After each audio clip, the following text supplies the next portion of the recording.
I'm gonna have to jump on GarageBand and start sawing something together. This is the House Bar Show. Wow. And a guitar note, and then progressive, and all that. Yeah, it's gonna be good. Hey, Hal, did you mean something like this? This is the House Bar Show. Wow. And a guitar note, and then progressive, and all that. Yeah, it's gonna be good. Ooh. The Hal Sparks radio program, mega worldwide. Yeah, it's gonna be good. So, Johnny Million, I have a question for you. What do you do if you have a criticism of somebody, like there's somebody who's, like, let's just say, for sake of argument, they're a jerk, and they've always been a jerk, and every time you've known them their whole life. Now, I'm not pointing fingers. And you've known them as a jerk. And then like four people from high school just popped into mind. Right, yeah, they're all jockeying for position, like the jerks that they are. They're all elbowing other jerks out of the way for frontal lobe space. Like, remember that kid in front of the White Hen Pantry? Yes. That was a jerk. Uh-huh. The one I neck locked, or like with my leg. That's another. There's one that you grabbed his face? Yes. That's right. And ended up doing an inside the knee chokehold on him, literally squatting, holding him like that. Yeah, that was a gnarly exchange. Anyways, so you have this person, they're a jerk. They treat everybody like crap. They're rude. They're dismissive and all these things. And it has not been enough time for, time has not passed. You've been expressing this to somebody. You've been going, what a jerk. What a huge jerk. They were a jerk last night. Last night, they were such a jerk. And then you're like, they're going to be at this party. And you're like, oh, man, I hate them. They were such a jerk. And then you show up at the party with your friend who you just explained what a jerk this person is. And that person is all smiles. And they're the sweetest person you've ever met. And you're like, what happened? Now, do you say in this moment, do you have a moment of death? Maybe they were just having a bad night. Maybe I was wrong. Maybe they're a jerk. No, you sit there and you go, what a smarmy. This is baloney. They're just doing this to, what? It's an act. Right, it's an act, right? To your friend. No, last night, you got to believe me, right? If it's been months and years, then you're like, I don't know, what happened? We should talk to this person. Did they lose someone and finally recognize life has more meaning? Right, exactly. It's a great thing. So, and for those in the chat who are asking, Johnny and I went to high school together. So we have a lot of history beyond the history. People who might not know. That's right. We have a lot of history beyond the history that we have from this show. And so... Yeah, we've known each other since we were 16. Yes, formative years. And the problem with that the right wing has right now is the whole Sleepy Joe thing. Oh, man, they were selling Sleepy Joe. And he's sleepy, he can't put a sentence together, he can't talk, can't say anything. He needs a teleprompter, even in situations where there's no teleprompter. His teleprompter fails when he's speaking extemporaneously, apparently, whatever that means. That's true. This is an argument they put forward. While Trump is, a flailing mess, as people will see later on today, by the way, I'm calling it, because I'm going to be live streaming that rally he's doing in Podunk, Texas. He's doing another rally? Yeah, it's so amazing that I don't hear about these rallies until you talk about them, Hal. Well, it's because they're not anything. He's not in any major cities because, and it's not because he can't draw a crowd to some degree, because these people will, caravan. He's deadheading. He's, you know what I mean? You're always amazed at the crowds at fish shows, and most of us are like, wow, I didn't even hear about this show, but look at all these people. Right, exactly. It's that kind of, it's a branding exercise at this point. We're seeing how micro branding works when it comes to Trump. You get a really fervent crowd and they just follow you everywhere. And everybody there is like, look at the crowd I'm drawing. You're like, yeah, it's the same people, because they're all like, this is my 50th rally. Like, you're a lunatic. Anyways, so they ran on Sleepy Joe. Now they're like, but Angry Joe. Oh, how dare he? And that comes from this week. They're running on the Angry Joe thing. And this is Biden talking this week about Build Back Better, especially the aspects of healthcare around this. And we're going to talk about this. I want to play this clip. And this is what they're saying is, Angry Joe is he can't control his anger. That's our fear.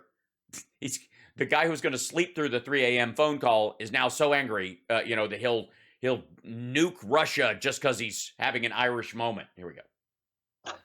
Imagine being the parent, making the minimum wage or twice the minimum wage, and having a child with type 1 diabetes, knowing that if you can't, and have no insurance, knowing if you cannot get that money for the insulin, your child may die. In addition to your child, it strips you of your dignity, damn it. Can you imagine looking at your child and you know what they need and not be able to do it?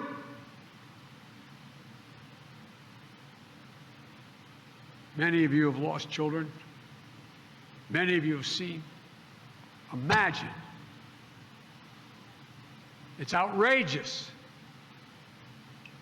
And we have an answer. At the same time, same is true for home and community-based services for seniors and people with disabilities. Right? You got a round of applause right at the tail end of that one. And that story in and of itself, the right wing has literally, now keep in mind, these are the same people telling you that, taking pot shots at abortion providers, for example, is righteous anger. That shooting a doctor who may at some point recommend a therapeutic abortion for a woman who might die from the pregnancy so that she can have other children in the future, for example. That person deserves, you can understand why people would want to harm that person, the famous sort of O'Reilly Tiller the baby killer nonsense and their reaction to it.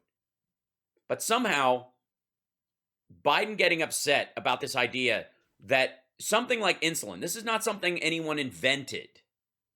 We're not talking about a prescription drug in particular that was that somebody at a pharmaceutical company, being paid money, made an advancement because they dropped a bunch of R&D funds into this. This is a biological necessity that every human body has, that some people don't produce enough of. And without it, you will die.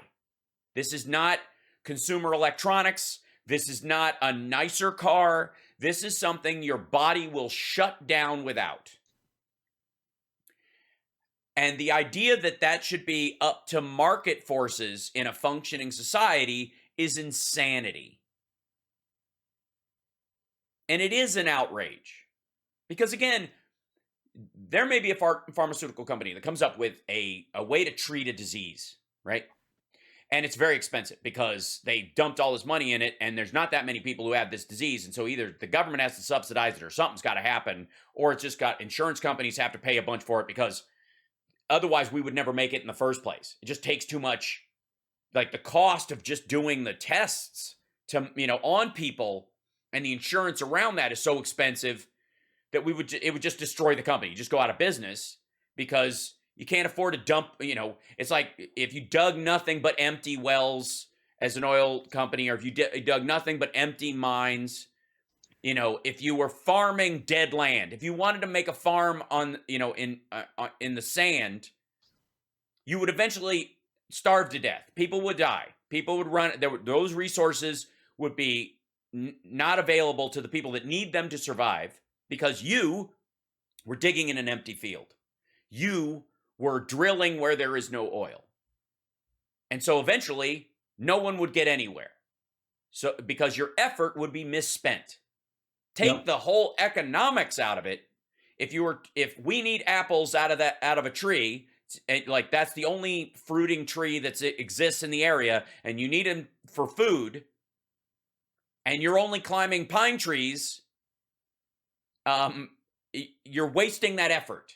And if you climb up and you take all the apples, and then you are convinced somehow there's apples under the tree, and you dig it up and the tree dies, everybody dies. So there's an element of investment in R&D is a recuperative cost, and the government and a functioning society would go, hey, We'll help you out with those costs. The universities will do a lot of this study. The NIH and the CDC are going to do a lot of this study. You can just manufacture it because you guys have a better facility. We don't want to maintain facilities where we're manufacturing drugs, so we'll split the cost between you and we'll even it out. That argument, that market-based versus available drug thing, because again, even though you make that drug might not work for everybody. Some people might be allergic to that apple you get out of that tree, and so it won't help. So there's a mismatch between reality. That is not the case with insulin. Never will be. Every human body needs it. The production of it it's the same reason why water as a utility can, the providing of it into your home might be something you can charge for, but as a human right, there's a certain point where if someone's dehydrated, we're going to provide them with water in a functioning society, right?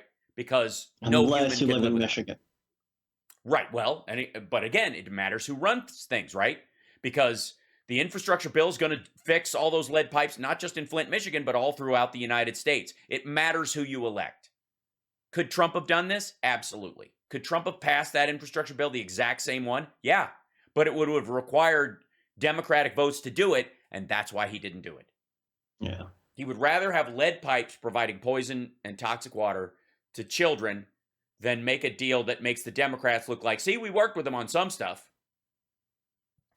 Even though there were plenty of bills that were, the normal perfunctory, growing of government or function of government that were passed and went through.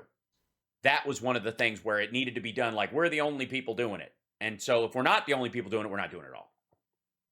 So in the case of insulin, for example, whether Build Back Better makes it to the floor or any of those kind of things, there is and it's one of the reasons why it's in BBB, there is a bipartisan acknowledgement that no one can live without insulin. No human being. And some people who don't produce it, and there's a lot of them, by birth and by lifestyle, there's a huge swath of Americans who require it. And it is a material market force in the United States. It defines whether people have extra money to buy a car or go to the movies, even beyond the poverty aspect, which is what Biden is arguing. It is a diminishment of the life, liberty, and pursuit of happiness of the average American, and therefore can and must be handled. And that's why they put it in there. We got to take a break. We'll be back right after this. More righteous anger after we come back. It's the House Sports Radio program, Yes. Mega Worldwide.